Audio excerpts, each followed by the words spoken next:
Olá, seja muito bem-vinda, seja muito bem-vindo ao canal do CEAJUR. Eu sou o professor Antero Arantes Martins, desembargador do trabalho, professor universitário há mais de 25 anos. O CEAJUR é o Centro de Estudos e Atualizações Jurídicas e este canal tem por finalidade difundir conhecimento em direito e processo do trabalho.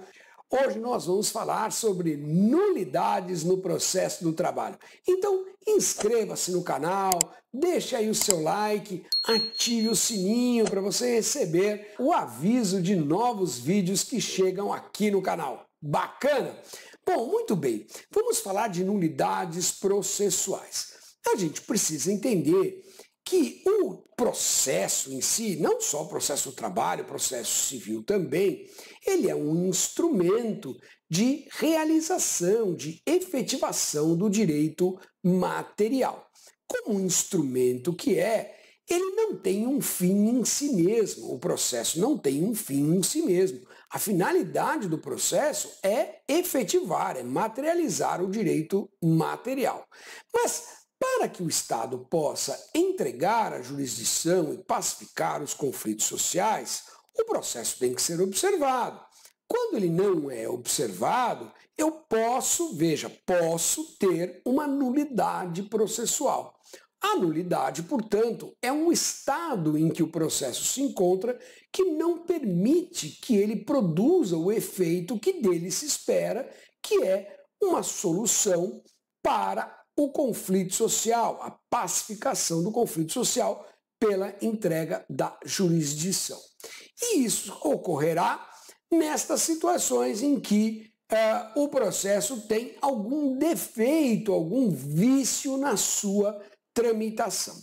E o processo do trabalho, ele tem um regramento próprio para as nulidades processuais, que é um pouco diferente do processo civil. Nós temos lá nos artigos 794 a 798 da CLT algumas características, uma parte da doutrina chama de princípios, não é? Algumas características que são próprias da nulidade processual. A primeira característica, que está no artigo 794 da CLT, ela estabelece que um ato processual, um ato do processo do trabalho não será declarado nulo se dele não resultar um manifesto prejuízo à parte que o invoca. Então, o que significa isso? Quando você argue, seja para o juiz de primeiro grau pedindo a reconsideração ou para o tribunal pedindo a anulação do processado, você argue que um determinado ato não foi praticado da forma que deveria ser praticado, porque a lei ou a Constituição estabelece uma determinada maneira e o juiz agiu de uma maneira diferente. Então, depois de demonstrar isso no processo, a primeira coisa que você tem que fazer é exatamente o quê? É demonstrar em que medida esta ação do juiz, esta ação do julgador, causou um prejuízo à parte que você defende. Porque se o processo não andou na forma prevista, não obedeceu o princípio da ordem consecutiva legal, mas disso não resultou nenhum prejuízo à parte, então não haverá nulidade, porque o processo, eu repito, não é um fim em si mesmo. Ele tem por objetivo a entrega da solução jurisdicional. Olha, a CLT manda que a parte leve a testemunha espontaneamente. E caso a testemunha recuse o convite, então ela será intimada pelo juiz. Um determinado juiz resolve se antecipar e dizer para o advogado: olha, arrole desde já a testemunha para a audiência, porque senão depois você só ouvirá aquela que vier independentemente de notificação.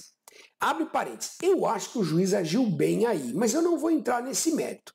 Você pode dizer, eu não vou entrar no mérito, o juiz praticou uma nulidade no processo porque ele modificou a forma que está prevista no artigo 825 e seu parágrafo único da CLT. Ele antecipou a oportunidade do rol de testemunhas. Ok, vamos admitir que isso fosse uma nulidade. Acontece que chega na audiência, a parte leva a testemunha e a testemunha é ouvida. Ou seja, aquela determinação do juiz, neste caso concreto, não produziu nenhum prejuízo à parte. Portanto, ela não será declarada. Ok? A segunda característica, então a primeira é prejudicialidade. A segunda característica, ela é chamada de preclusão ou convalidação. Ou seja, as nulidades no processo do trabalho se convalidam. E essa característica está no artigo 795 da CLT. Esse artigo diz: as nulidades não serão declaradas se não forem arguídas na primeira oportunidade que a parte tiver que falar em audiência ou nos autos, não é? Então, vamos supor que o juiz praticou uma nulidade. Vamos supor que o juiz até causou um prejuízo à parte, mas o advogado não arguiu essa nulidade na primeira vez que tivesse que produzir ou que se manifestar nos autos. Aí a nulidade se convalida ou, dito de outra forma, preclui a oportunidade da parte de fazer esta arguição no futuro. E aí duas perguntas surgem desse artigo 795. A primeira é: como eu devo arguir? Existe uma forma expressa, específica na lei pela qual eu devo arguir esta nulidade? E a resposta é não. E se não existe uma forma, qualquer forma é possível, não é? Então o advogado pode dizer: Excelência, data vênia, a parte reclamante ou a parte reclamada vem arguir a nulidade do processado a partir desta decisão, uma vez que a decisão está em desacordo com o artigo tal da Constituição Federal, com o artigo tal da lei, viola o contraditório, viola a ampla defesa, viola a publicidade, sei lá o que você vai arguir ali, e você registra aquilo, pronto, está marcado. Mas no dia a dia, os usos e costumes fixaram o uso da expressão protestos ou protestos antipreclusivos.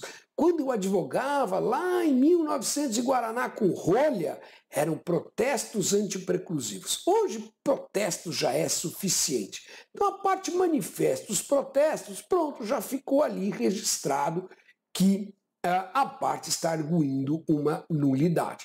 Bom, tem juiz que não gosta dessa expressão protesto. Não está na lei e tal. Bom, tudo bem. Se o juiz disser: não vou colocar protesto, coisa nenhuma, isso aí não existe, isso aí é invencionice. Fala: tá bom, excelência. Então, a parte registra nos termos do 795 da CLT que está ocorrendo uma nulidade a partir deste momento, em virtude da circunstância XPTO, e aí você vai explicar a circunstância. Então, o uso do protesto não é obrigatório, ele só simplifica a arguição de nulidade, mas você pode arguir de outra maneira. Então, se o juiz não tiver nenhuma oposição, use protestos que o tribunal aceita com tranquilidade. Se criar algum embaraço, use de outra maneira, né? Mas faça a arguição na primeira oportunidade. Bom, e aí o que acontece? A segunda pergunta é: quando será esta primeira oportunidade? Bom, se for fora da audiência, na primeira vez que o juiz abrir vista dos autos para você se manifestar, diga sobre o laudo. Aí o perito foi lá e fez um laudo que não avisou a parte reclamante e a parte reclamante não pôde acompanhar. Então, quando o juiz disser: diga sobre o laudo, você, primeiro, antes de mais nada, nulidade da prova pericial. O perito devia ter dito lá o dia e hora que faria a diligência, porque o reclamante queria acompanhar e ele não comunicou. O laudo é nulo, entendeu? Primeira chance que o juiz abrir vista.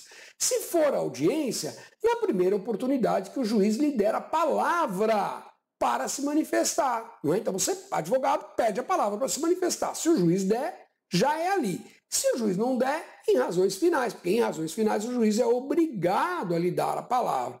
E aí você começa assim: sendo esta a primeira oportunidade para me manifestar nos autos, venho arguir a nulidade do processado, venho arguir os protestos com a nulidade do processado a partir do indeferimento da testemunha. Aí você vai dizer o que aconteceu, tá certo? Essa é a segunda característica: convalidação ou preclusão. A terceira característica que a gente pode falar é a característica do aproveitamento ou economia. Ela está nos artigos 796A, 797 e 798. Essa característica diz assim: quando for declarada uma nulidade, é preciso delimitar os efeitos da nulidade, qual é o alcance da declaração e aproveitar todos os atos subsequentes que não sejam dela derivados, porque os decorrentes dela, obviamente, precisam ser refeitos. Mas mesmo os atos posteriores, se não forem decorrentes da nulidade, eles podem tranquilamente ser aproveitados. É característica da economia ou do aproveitamento. E o último é o interesse, está no artigo 796B. Ninguém pode arguir a nulidade a que deu causa, porque vem do princípio geral de que ninguém pode aproveitar-se de sua própria torpeza ou de sua própria incúria, tá certo? São essas as características das nulidades processuais no direito processual do trabalho. Se você ficou aqui até o final, deixe aí o seu like, inscreva-se no canal, ative o sininho, faça comentários, perguntas, sugestões de temas que você gostaria de ver aqui no canal do SEAJUR. Eu conto com a participação de todos vocês. Um forte abraço a todos e até o próximo vídeo.